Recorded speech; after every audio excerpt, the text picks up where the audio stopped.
تعالوا اقول لكم ازاي ب5 جنيه تشوفوا القاهرة من فوق. ب5 جنيه بس، من اجمل مكان اثري في مصر. بس خليني العب معاكم لعبة. تفتكروا المكان دوت هو ايه؟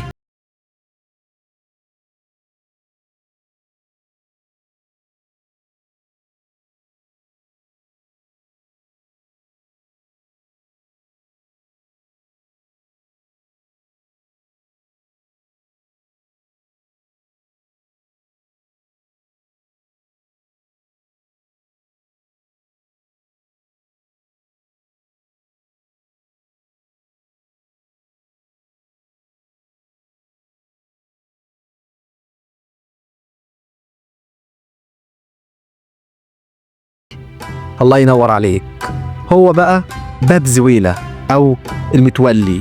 هقول لكم ليه اتسمى بالاسم دوت. وانا داخل على الباب لقيت العتبة ديت. بص يا جماعه، انا لقيت ايه؟ انت الان خارج قاهرة الفاطميين.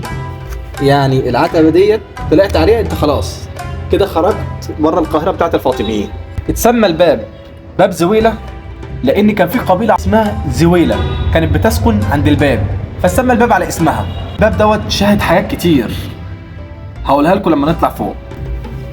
كده انا بره القاهره الفاطميه، كده انا دخلت جوه القاهره الفاطميه. سلم كبير قوي متعب. الباب اتنشأ في 485 هجريا. في 1092 ميلاديا بناه الوزير بدر الجمال في عهد الخليفة المستنصر بالله الفاطمي. وانا بصراحة كنت بتحدى نفسي، اول حاجة كنت هنا، وبعدين بقيت هنا، وبعدين طلعت هنا، لغاية ما وصلت لارتفاع عالي قوي. بس حسيت ان انتوا بتتحدوني، فقررت ان انا اطلع فوق خالص. بس رايكم ان احنا ممكن نطلع فوق خالص؟ وامرنا لله، يلا بينا. انا مش خايف غير من حاجه واحده بس، انا مش عارف انزل ازاي. انا طلعت على ايديا ورجليا، مش عارف انزل ازاي بصراحه، بس يلا. ولما طلعت فوق لساني ما كانش بيقول غير ايه الجمال ده، ايه العظمه ده، ايه الفخامه دي. جامع المؤيد شيخ، واو. انا شايف القاهره كلها من هنا يا رجاله.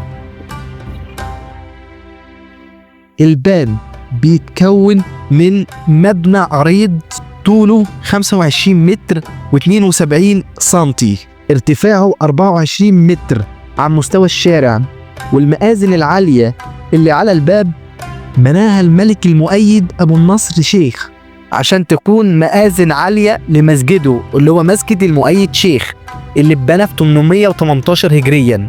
والمهندس اختار الجامع بجوار باب زويلة وأقام عليه المآذن. والمهندس المعماري اللي بنى الجامع اختار باب زويلة وعمل عليه المآذن العالية اللي انتوا شايفينها دلوقتي. ويذكر المؤرخ الشهير القلقشندي، لو انت ما تعرفش المؤرخ الشهير القلقشندي ده اللي جناله عدوية ساعة ما قال القلقشندي ده بحكى بشو.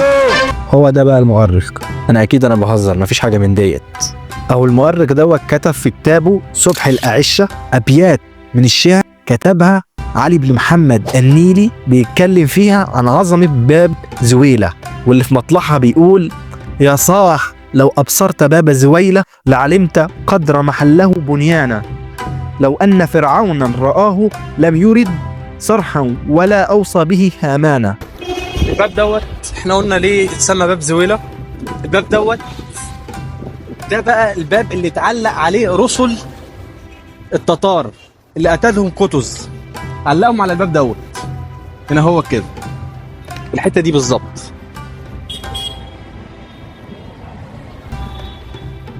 وبرضو سلطان طومان باي اخر سلاطين المماليك لما سليم الاول انتصر عليه شنقوا هو على نفس الباب. وكان برضو اصحاب الجرائم الكبيره كانوا بيتشنقوا برضو على نفس الباب دوت.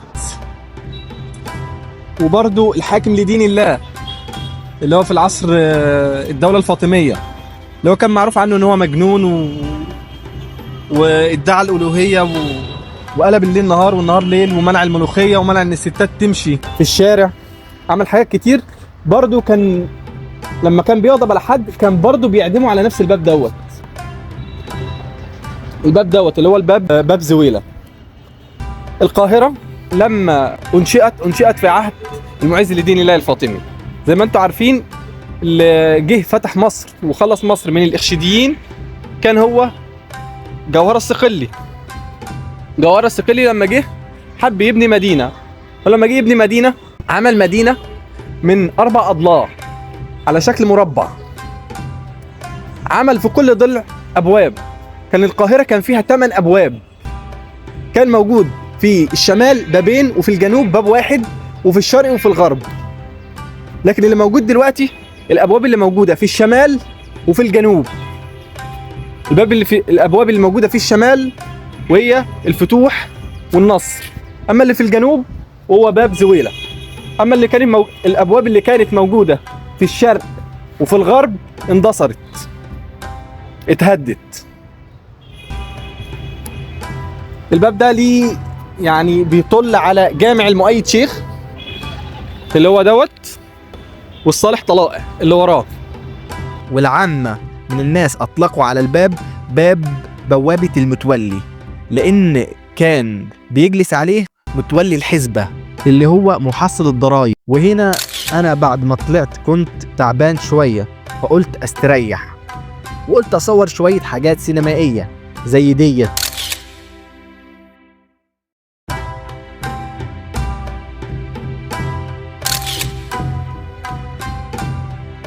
وصورت نفسي شوية وشفت كل معالم القاهرة من فوق، وكل ده ب5 جنيه من أعلى مكان في القاهرة الفاطمية. ما تنسوش تكتبوا لي في التعليقات عايزين أزور إيه تاني. سلام.